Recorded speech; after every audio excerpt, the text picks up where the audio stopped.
Selamat merayakan hari kemerdekaan bangsa Indonesia kita yang ke-77 ya. Sudah tua juga ternyata Indonesia.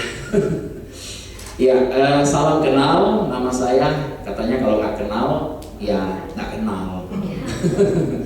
Nama saya Dolfi Sondak, saya dulu pernah bekerja di tempat ini juga, pernah jadi pengurus di Persekutuan Doa Ripka, dan terima kasih di sini saya melihat juga banyak yang muka-muka lama, apalagi juga ada yang terhormat Pak Edi yang jadi pembina untuk PD Ripka ya.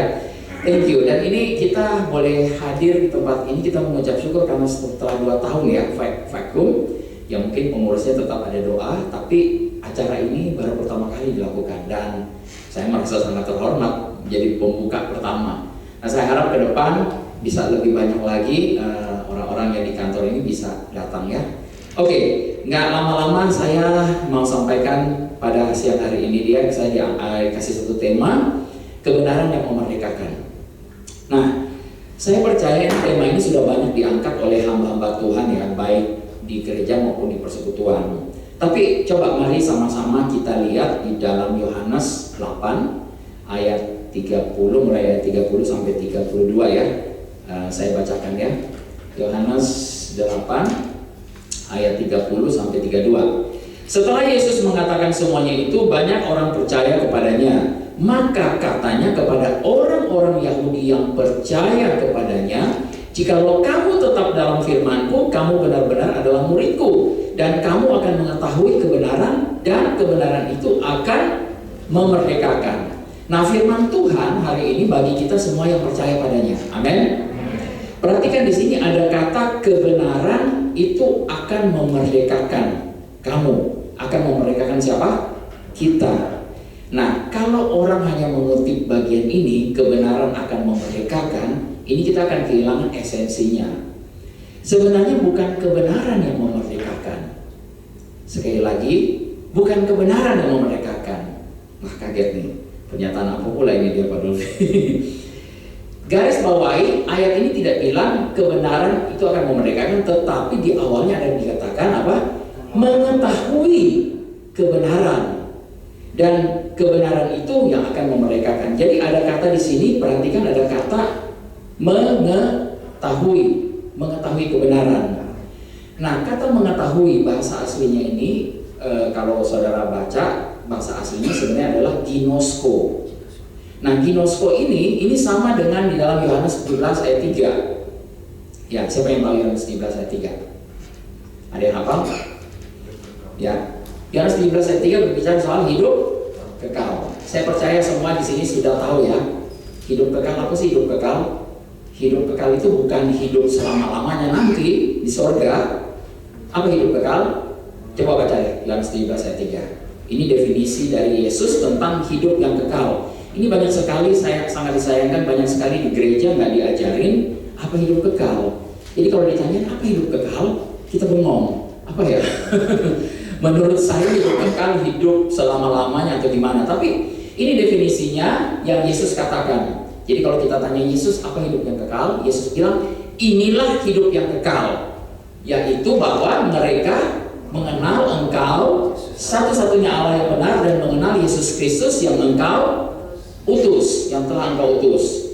Jadi di sini ada kata mengenal, yang mengenal. Ini sama, katanya sama dengan yang dipakai di tadi mengetahui.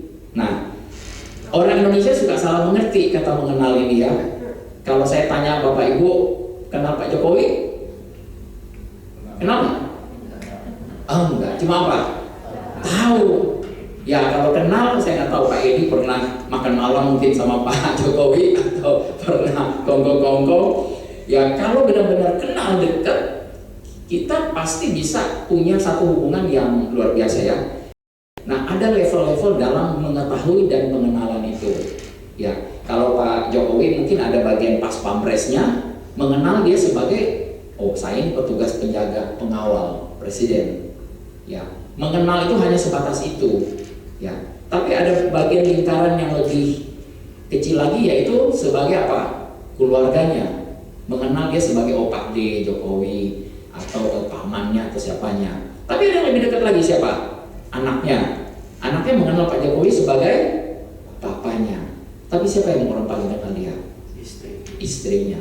Istrinya kenapa? Karena punya hubungan yang begitu intim dengan Pak Jokowi ya. Ya malah saya sering bercanda kalau saya bilang, ya tahu Pak Jokowi pakai celana dalam warna apa sekarang hari ini, siapa ya? Istrinya. Nggak mungkin anaknya juga nggak akan tahu. Cuma dia. Jadi kinosko ini yang menggambarkan hubungan suami istri, hubungan intim antara suami istri, mengenal ini begitu dalam ya. Jadi hidup yang kekal adalah apa? Mengenal pribadi Bapa ya dengan benar. Ternyata ada Allah di luar sana yang nggak benar ya. Ada Allah yang betul-betul benar, yaitu Allah Bapa kita, dan mengenal Yesus Kristus yang telah Bapa utus. Nah kalau kita salah kenal, salah semuanya ya. Kita cuma tahu Pak Jokowi bisa bagi-bagi sepeda, betul? Kita tahu ya setiap acara, wah dia bagi-bagi sepeda. Tapi ternyata dia bukan cuma bagi-bagi sepeda. Terakhir dia bagi-bagi apa? Sertifikat. Sertifikat tanah. Nah kalau kita kenal lebih dekat lagi sama dia, seluruh fasilitas istana bisa dipakai nggak? Bisa. Oke ya. Nah jadi kata mengenal di sini sama dengan di Yohanes 17 ayat 3 dengan yang Yohanes 8 ayat 31-32 tadi. Cuma di bahasa Indonesia dipakai kata mengetahui. Kamu akan mengetahui kebenaran. Tapi sebenarnya kalau saya bilang ayat ini kalau saya terjemahkan dengan menurut bahasa aslinya tadi, itu bisa saya katakan begini ya, kamu akan mengenal kebenaran, dan kebenaran yang engkau kenal itu, yang engkau alami itu, yang akan memerdekakan. Amin. Jadi bukan hanya kebenaran sendiri, ya banyak orang tahu kebenaran, tahu aja, sama seperti kita tahu Pak Jokowi, ya, tapi nggak kenal. Nah, ini di sini dikatakan kamu akan mengenal kebenaran, dan kebenaran yang engkau kenal, yang engkau alami, yang engkau ada pengalaman dengan kebenaran ini, itu yang akan memerdekakan kita. Nah, kemerdekaan itu berarti dimulai dari mana? Dari dalam. Ya, ketika saudara kita mengetahui jati diri kita, siapa kita dalam Kristus, dan apa yang bisa kita lakukan di dalam Kristus ya. Kalau saudara tahu hal ini akan banyak merevolusi hidup. Ya, ini ketika saya mengenal ini, saya tahu, dan kehidupan saya betul-betul ini sedang dalam revolusi, sedang dalam pembaruan ya.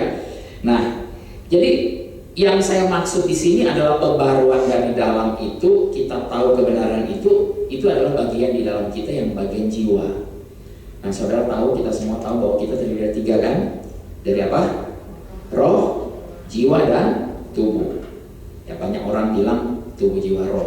Kenapa banyak orang bilang tubuh, jiwa, roh? Karena yang lebih dipentingin tubuh. Tapi Alkitab selalu mencatat tidak salah. Selalu kalau saudara baca dalam Alkitab, selalu roh, jiwa, dan tubuh. Nah, di dalam jiwa kita ini kita memiliki 3. Apa aja? Pikiran, perasaan, dan kehendak ya. We have mind, we have will, we have emotion ya. Kita punya di jiwa kita ini, dia punya pikiran, perasaan, dan kehendak. Nah, saudara tahu ketika saudara menerima Yesus sebagai Tuhan dan Juru Selamat, ini bukan perkara main-main. Ketika saudara terima Yesus sebagai Tuhan dan Juru Selamat, apa yang terjadi? Alkitab katakan engkau dilahirkan kembali. Siapa yang melahirkan? Allah sendiri. Roh Allah melahirkan kita. Jadi ketika kita mengaku, percaya dalam hati, mengaku dengan mulut bahwa Yesus adalah Tuhan, itu bukan hal yang apa istilahnya dipandang enteng. Ini hal yang luar biasa loh. Saudara mungkin pikir ini hal biasa-biasa aja. Saya percaya Yesus. Kalau saya tanya, Bapak Ibu sudah percaya Yesus berapa lama? Oh, saya sudah lama Pak Dovi. Saya mengaku dia tiap hari, saya percaya dalam hati, mengaku dengan mulut. Tapi ini bukan hal yang biasa-biasa. Ini hal yang luar biasa. Kenapa? Karena ketika kita percaya dalam hati, mengaku dengan mulut, seketika kita dilahirkan. Yang melahirkan kita siapa? Allah. Dan yang dilahirkan bagian apanya? Bagian roh. Ketika roh kita ini dilahirkan, roh kita ini dilahirkan oleh Allah. Roh kita sempurna, kudus, perfect, komplit, dimateraikan oleh Roh Kudus, dibungkus oleh Roh Kudus. Jadi bagian roh kita ini dia betul-betul kudus, suci, dibenarkan. Amin. Banyak orang yang nggak paham hal ini, dia akan merasa bahwa aduh Pak Dogi, saya nggak kudus, saya nggak suci. Betul, di bagian mananya? Bagian jiwa, bagian tubuh.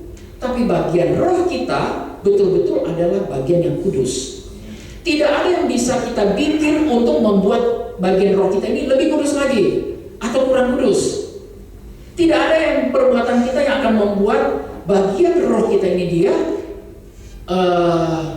kurang benar atau lebih benar. Nah, roh kita ini dikatakan sudah lahir baru, dilahirkan oleh Allah, sempurna, komplit, perfect, dibungkus oleh Roh Kudus.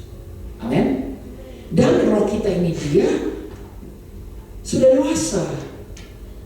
Jadi tidak ada yang disebut namanya rohnya ini dia mulai ada dalam satu proses. Enggak. Proses pendewasaan enggak, karena dilahirkan. Makanya di 1 Korintus pasal 1 Korintus 2 itu ayat yang terakhir dikatakan kita ini memiliki pikiran Kristus. Di mananya? Bagian roh. Roh kita benar-benar dewasa. Makanya saya agak-agak kalau ada orang bilang, wah belum dewasa rohani dia atau masih bayi rohani, sebenarnya ini suatu pernyataan yang kurang tepat. Kenapa? Karena di dalam roh saudara ini sudah sempurna, sudah komplit, sudah dewasa. Amin. Yang tidak dewasanya ini sebenarnya bagian apa? Bagian jiwa kita.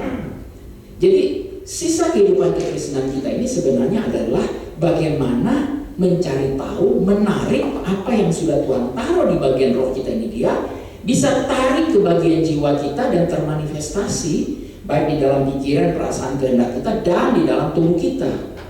Nah, ini kebenarannya. Amin. Ya, ini mungkin agak saudara perlu digest sedikit kali ya. Ini apa lagi nih pada roh, jiwa, tubuh. Tapi kalau saudara belajar Alkitab benar-benar saudara akan benar-benar dimerdekakan nih. Bagian roh kita benar-benar sempurna, kudus. Jadi kita tidak mungkin datang kepada Bapa terus bilang, Bapak aku penuh dosa dan dosa. No, kita ini sudah dibenarkan, dikuduskan. Amin. Makanya rakyat mengatakan kita harus dengan berani datang di hadapan Dia, menghadap tahta kasih karunia-Nya. Karena apa? Karena kebenarannya, kebenaran Kristus lah yang menjadi kebenaran kita. Amin. Di bagian mana? Bagian roh. Nah, bagaimana dengan jiwa? Nah, ini jiwa ini adalah tugas kita masing-masing. Roma 12 ayat 1 dan 2 berkata bahwa jangan kita menjadi serupa dengan dunia ini, tetapi berubahlah oleh pembaharuan jiwa, pembaharuan budi. Nah, kitalah yang harus dari hari ke hari membaharui pikiran kita ini dia supaya jiwa kita ini dia selaras, setuju dengan apa yang sudah Tuhan taruh di dalam roh. Amin. Ya. Nah, Yohanes, oke, ini kita balik dulu ya. Kita balik dulu apa sebenarnya kebenaran ya. Ini kan tadi kita akan mengetahui kebenaran, mengenal kebenaran, dan kebenaran itu memerdekakan. Nah, apa sebenarnya kebenaran? Ayat sebelumnya di Yohanes 8 ayat 31 berkata, maka katanya kepada orang-orang Yahudi yang percaya kepadanya, jikalau kamu tetap dalam firman-Ku, kamu benar-benar adalah murid-Ku. Jadi sebelum Yesus katakan bahwa kamu akan mengetahui kebenaran-kebenaran akan memerdekakan, ada ayat sebelumnya dibilang jikalau kamu tetap di dalam firman-Ku.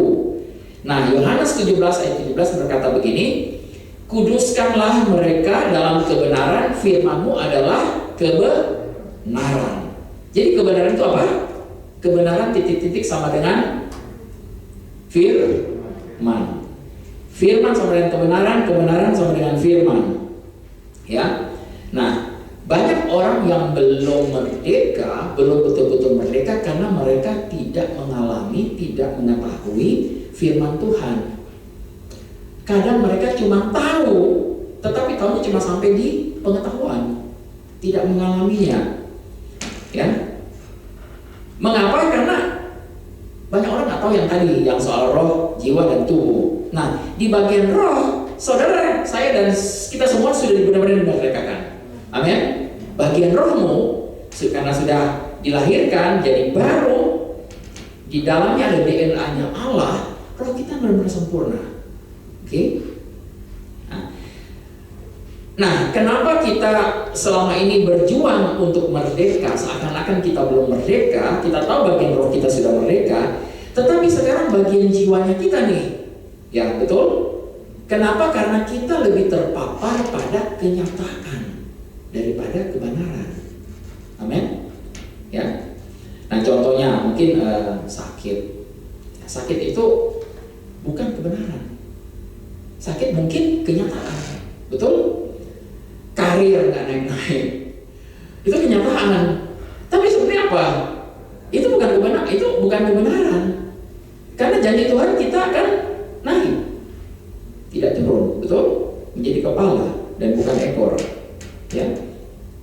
Nah, jadi contoh lagi banyak ya, mungkin mengenai masalah keuangan dan banyak hal mengenai doa yang mungkin seakan-akan tidak terjawab seperti itu. Kita bertanya-tanya kenapa hal ini terjadi ya Tuhan ya.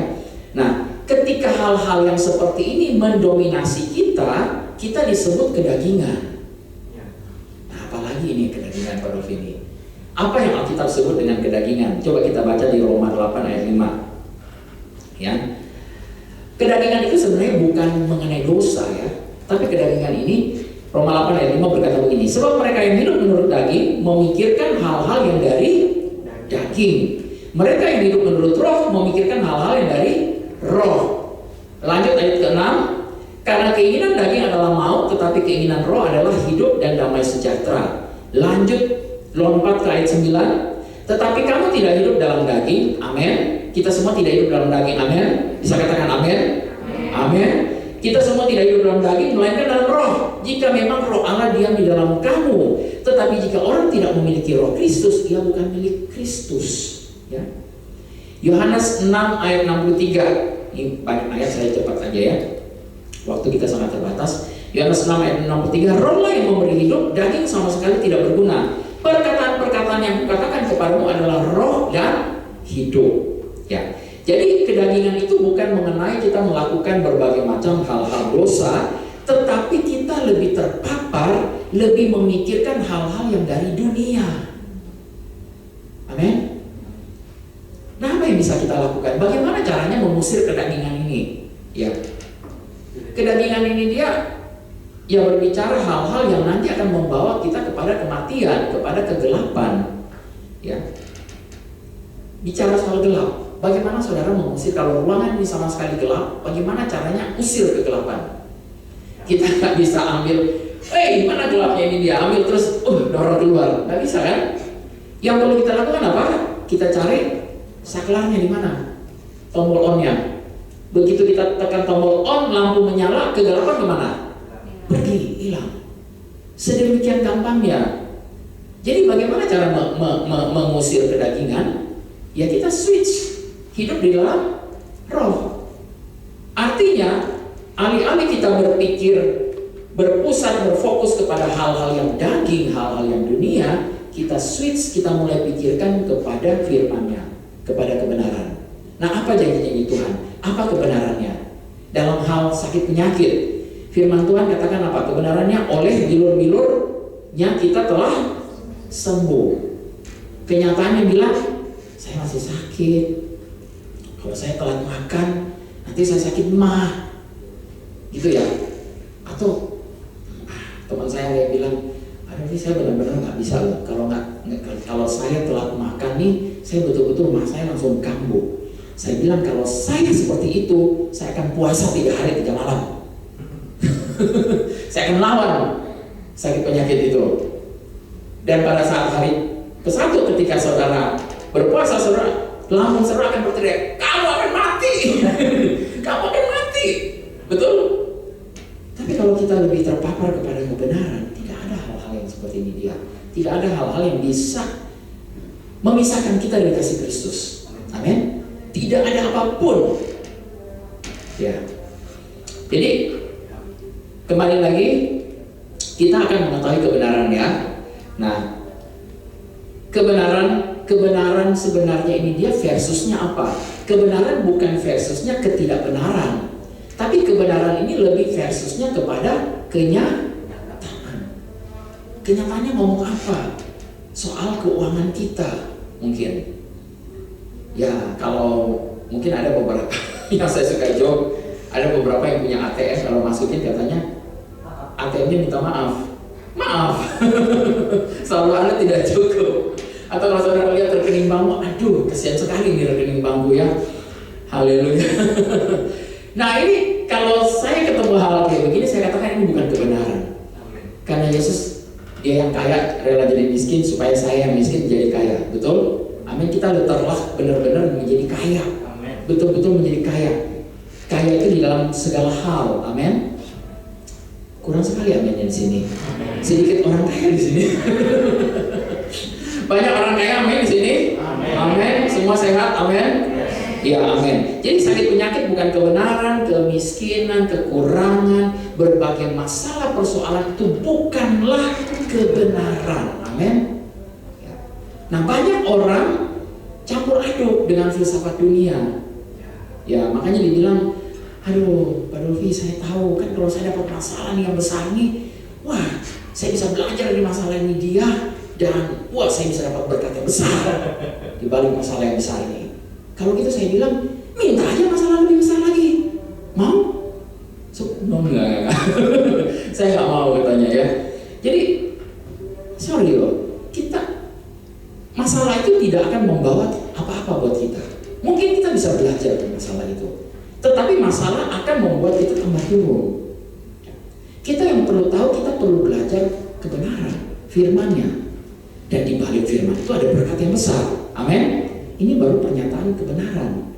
Nah kalau yang tadi itu ya, kalau saudara mau percaya di balik masalah yang besar ada berkat yang besar, ya silahkan aja dan minta lagi masalah yang lebih besar supaya saudara katanya diberkati lebih besar. Kalau saya nggak mau, saya tolak segala masalah persoalan, saya nggak mau. Roh Kudus mengantisipasi untuk kita bisa menghadapi berbagai macam masalah. Betul? Kalau kita sampai betul-betul menghadapi masalah, kita tahu bahwa Dia Allah penolong kita. Amin. Dan Dia yang akan membawa kita keluar dari masalah itu. Tapi jangan lagi seperti itu.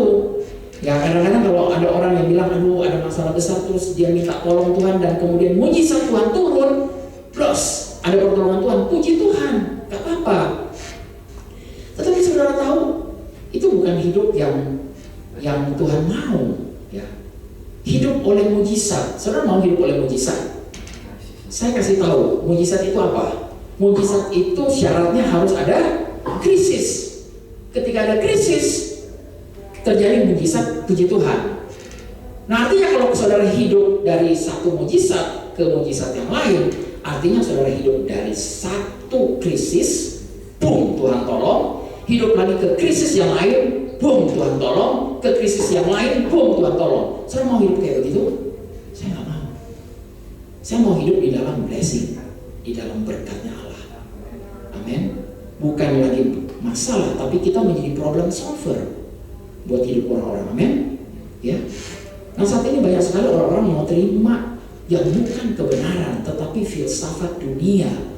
Ya orang bilang hidup kadang di atas, Pak Dolfi, kadang di bawah. Saya bilang hidup kayak roda ya buat kamu. Oke, silahkan deh buat kamu. Tetapi saya punya janji Tuhan.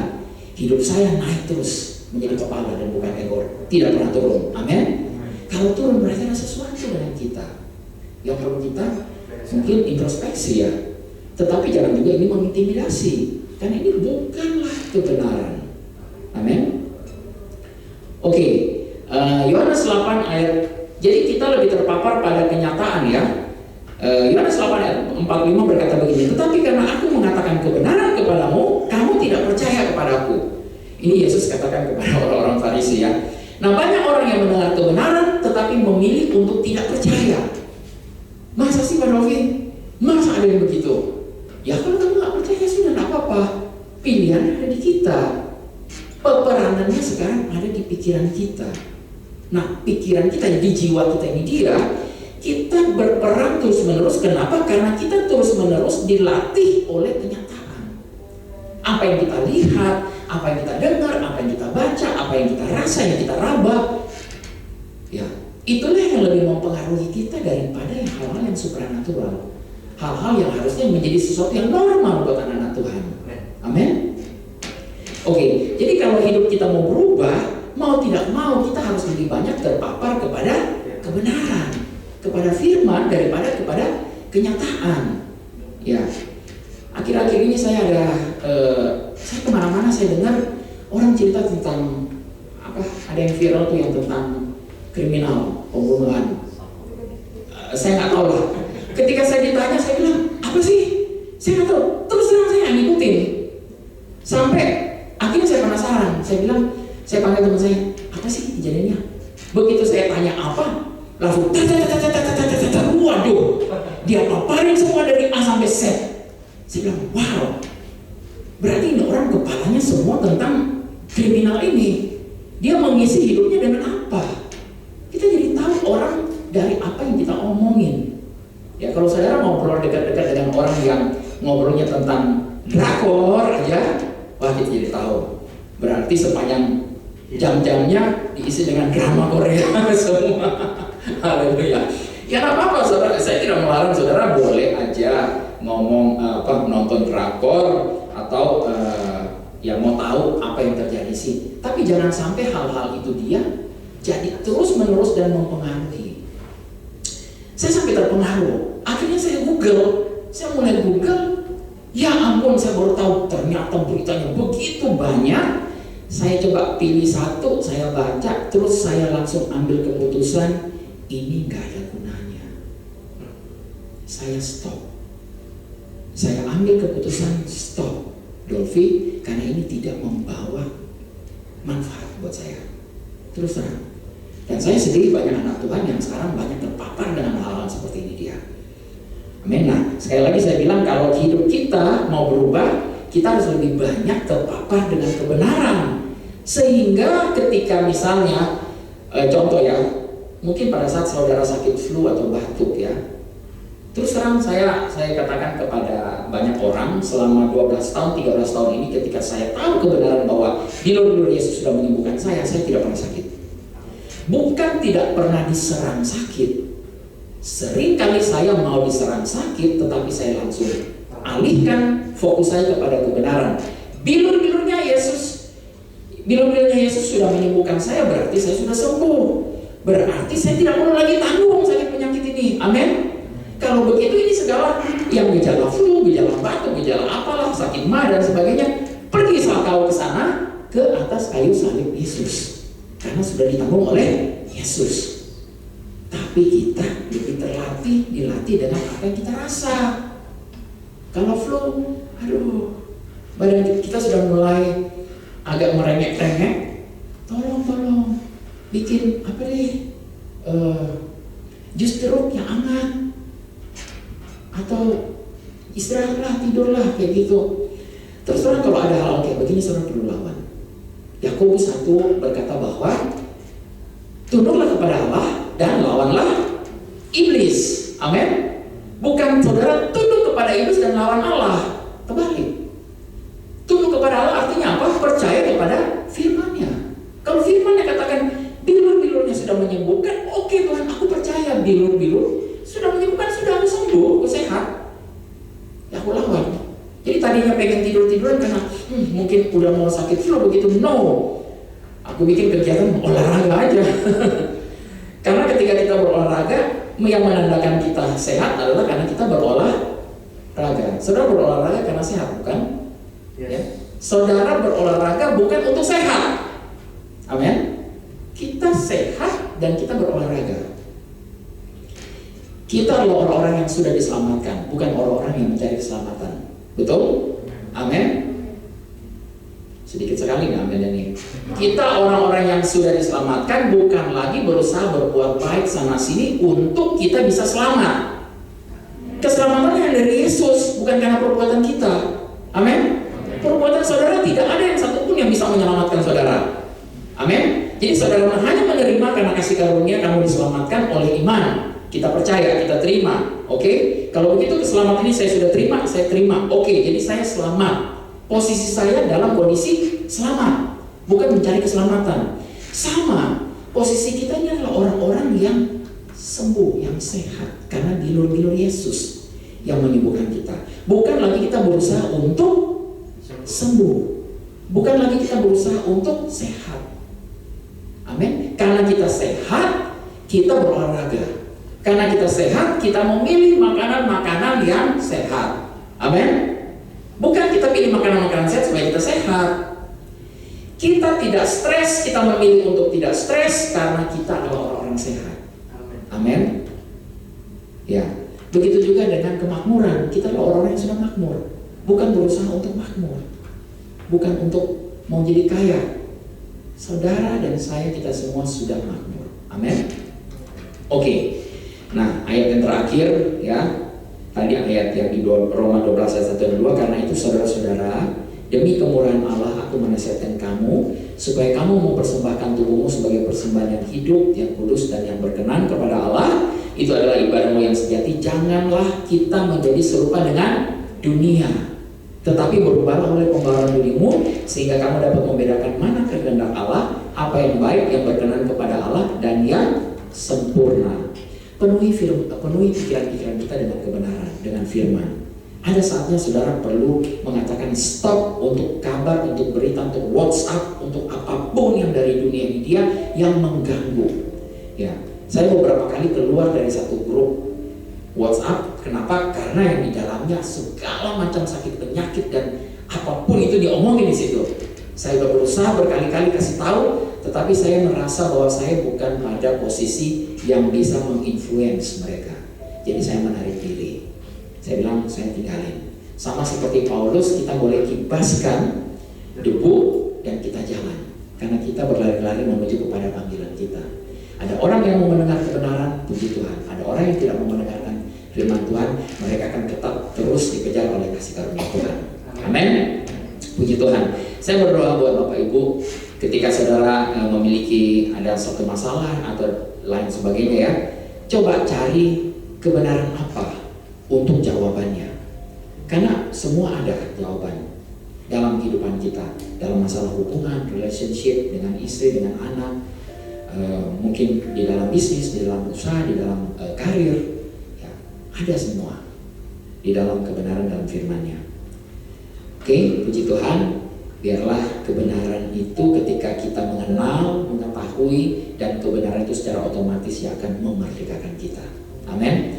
Mari kita tundukkan kepala, kita berdoa. Bapa, kami bersuka-cita, bersyukur buat kebenaran-Mu pada siang hari ini. Terima kasih oleh bilur-bilur-Mu kami sudah sembuh. Terima kasih Tuhan, karena kasih karunia-Mu kami diselamatkan oleh iman. Terima kasih Tuhan, Engkau yang kaya rela menjadi miskin supaya kami yang miskin betul-betul menjadi kaya. Terima kasih buat firman-Mu bahwa kami menjadi lebih daripada pemenang. Terima kasih buat firman-Mu bahwa kami ini naik menjadi kepala dan bukan ekor. Terima kasih untuk setiap janji-janji-Mu ya Tuhan. Kami percaya akan kebenaran-Mu ini ya Tuhan. Kami alami kebenaran-Mu ini ya Bapa, dan ini yang akan memerdekakan kami. Terima kasih Bapa. Kami percaya Bapa, kami berdoa Roh Kudus, biarlah Engkau yang terus mengajar di setiap anak-anak-Mu, dan terus mereka bisa membuka hati mereka untuk menerima pewahyuan yang dari Engkau pribadi ya Bapa. Terima kasih, singkapkan rahasia-rahasia firman-Mu bagi anak-anak-Mu di tempat ini ya Tuhan. Dan kami percaya Tuhan, mereka betul-betul akan merdeka dan mereka bisa memerdekakan banyak orang. Di dalam nama Tuhan Yesus Kristus kami berdoa. Amin. Tuhan memberkati. Nanti minta kesediaannya lagi ya Pak Dolfi untuk doa penutup. Ya, sebelumnya warta. Jadi ada beberapa warta yang akan disampaikan sembari juga nanti ada persembahan yang mau dijalankan. Jadi yang pertama, kita bersyukur bahwa hari ini kita kembali bisa mengadakan kebaktian yang sudah lama vakum. Jadi puji Tuhan juga kita semua dilindungi oleh Tuhan, diberikan kesehatan selalu untuk menjalani aktivitas pekerjaan kita sehari-hari. Nah, ini yang perdana, dan kami juga mengundang untuk teman-teman semua untuk bisa hadir kembali pada Jumat mendatang. Nah, Jumat mendatang, dan pembicara minggu depan ada di sebelah kiri saya. Ya, jadi ajak teman-teman yang lain yang mungkin belum mendengar bahwa hari ini ada kebaktian di tempat ini. Jadi sehingga kita sama-sama kembali berkumpul untuk kita beribadah kepada Tuhan. Terima kasih. Dan mungkin nanti kita aktifkan kembali juga jam doa yang biasa kita adakan setiap hari Rabu. Oke, baik, terima kasih. Itu saja yang mungkin yang bisa disampaikan. Ada lagi, Umar? Oke. Ya, mohon dukungan doa juga untuk doa juga bagi doa pribadi, menjaga doa pribadi rekan-rekan untuk PDRUK tetap ada di bagi gedung ini dan bagi sekitar. Ya, terima kasih. Itu saja yang saya sampaikan pada siang hari ini. Kita mau menutup bagian kita dalam doa. Saya undang Pak Adolf untuk berdoa. Saya undang untuk bangkit berdiri semuanya. Baik.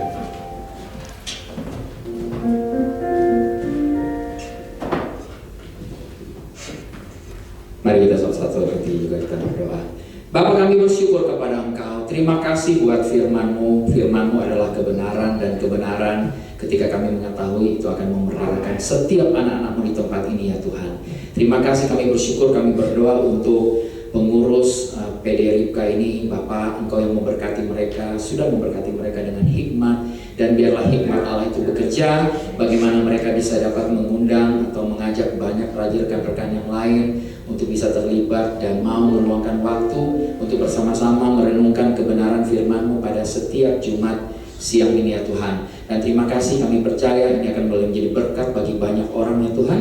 Dan kami bersyukur atasnya Tuhan. Kami berdoa juga buat pembina, untuk Pak Edi, untuk kami berdoa untuk keluarga, pelayanan, bahkan bisnis-bisnisnya ya Tuhan.